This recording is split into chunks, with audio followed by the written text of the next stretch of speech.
Hello friends, welcome to our channel. இன்றைக்கி வந்து நம்ம சேனலில் இந்த ப்ளம் கேக்கை வந்து எப்படி ஈஸியாக பண்ணுறதுன்னு பார்க்கலாம். கேக் பண்ணுறதுக்கு முதல்ல நட்ஸை வந்து சோக் பண்ணணும். அதுக்காக 1/4 கப் ரேசின்ஸும் 1/4 கப் சாப்டு நட்ஸான ஆல்மண்டும் கேஷ்யூவும் எடுத்திருக்கேன்.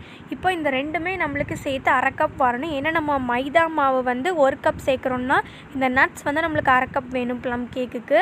இப்போது ஒரு பவுலில் வந்து நட்ஸை சோக் பண்ணுறதுக்காக 1/2 கப் லெமன் ஜூஸ் வந்து சேர்த்துக்கிறேன். இதுக்கு பதிலாக நீங்கள் கிரேப் ஜூஸ், ஆரஞ்ச் ஜூஸ் கூட சேர்த்துக்கலாம். அப்புறம் நம்ம ரெடி பண்ணி வச்சுருந்தா 1/2 கப் நட்ஸ் இதையும் சேர்த்துட்டு இதை வந்து ஒரு 8 மணி நேரமாவது நல்லா சோக் பண்ண விடணும். அடுத்தது ப்ளம் கேக்குக்கு ஒரு கேரமல் சாஸ் மாதிரி ரெடி பண்ணணும். அதுக்கு வந்து ஒரு பேனில் 1/2 கப் சர்க்கரை வந்து சேர்த்துருக்கேன். இப்போ இந்த சர்க்கரை வந்து நல்லா கேரமலைஸ் ஆகணும், தண்ணி சேர்க்க வேண்டாம். இப்போது இது இந்த அளவுக்கு கேரமலைஸ்ட் ஆகிருச்சு. இப்போ இதில் வந்து நம்ம கொஞ்சம் கொஞ்சமாக தண்ணி சேர்க்கலாம். 1/4 கப் தண்ணி கொஞ்சம் கொஞ்சமாக சேர்த்து நம்ம மிக்ஸ் பண்ணணும். தண்ணி சேர்த்து மிக்ஸ் பண்ணதுக்கப்புறம் இந்த மாதிரி தான் இருக்கும். இப்போ நம்ம கேரமல் சாஸ் ரெடி ஆகிடுச்சு. இப்போ இது இருக்கட்டும். அடுத்ததாக ப்ளம் கேக்குக்கு பவுடர் சுகர் ரெடி பண்ணிடலாம். அதுக்கு ஒரு மிக்ஸி ஜாரில் 1/4 கப் சர்க்கரை வந்து சேர்த்துருக்கேன். இந்த சர்க்கரை கூடவே 2 ஏலக்காய், 2 கிராம்பு, அப்புறம் ஒரு பட்டையை வந்து சேர்த்துக்கலாம். இப்போது இது எல்லாத்தையும் நல்லா ஃபைன் பவுடராக அரைச்சி எடுத்துக்கலாம். இப்போது ப்ளம் கேக்குக்கு பேட்டர் ரெடி பண்ணிடலாம். அதுக்கு 1/2 கப் தயிர் வந்து சேர்த்துருக்கேன். அப்புறம் இதில் 1/4 கப் எண்ணெய் வந்து சேர்த்துக்கலாம்.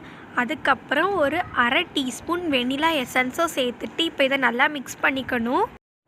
இப்போது தயிரை வந்து நல்லா மிக்ஸ் பண்ணியாச்சு. இப்போ நம்ம அரைச்சி வச்சுருந்தா பவுடர் சுகரையும் இதில் சேர்த்துட்டு இதையும் நல்லா மிக்ஸ் பண்ணிக்கணும்.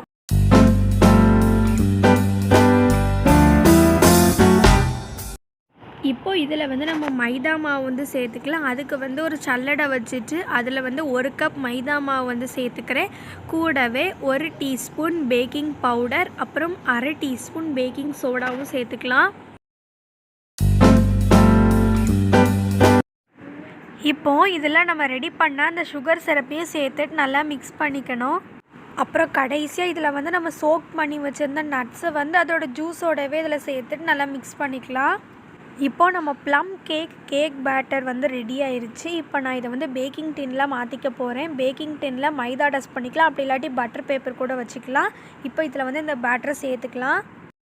இப்போ இந்த கேக்கை வந்து நம்ம பேக் பண்ணணும். நான் பேக் பண்ணுறதுக்கு நான் வந்து குக்கர் தான் எடுத்திருக்கேன். குக்கரில் வந்து ஒரு லேயர் உப்பு போட்டு ஒரு ஸ்டாண்ட் வச்சு ஏற்கனவே ப்ரீ ஹீட் பண்ணி வச்சு இப்போ இந்த கேக்கை வந்து ஒரு 40 நிமிஷம் நல்லா பேக் பண்ணி எடுத்துக்கலாம்.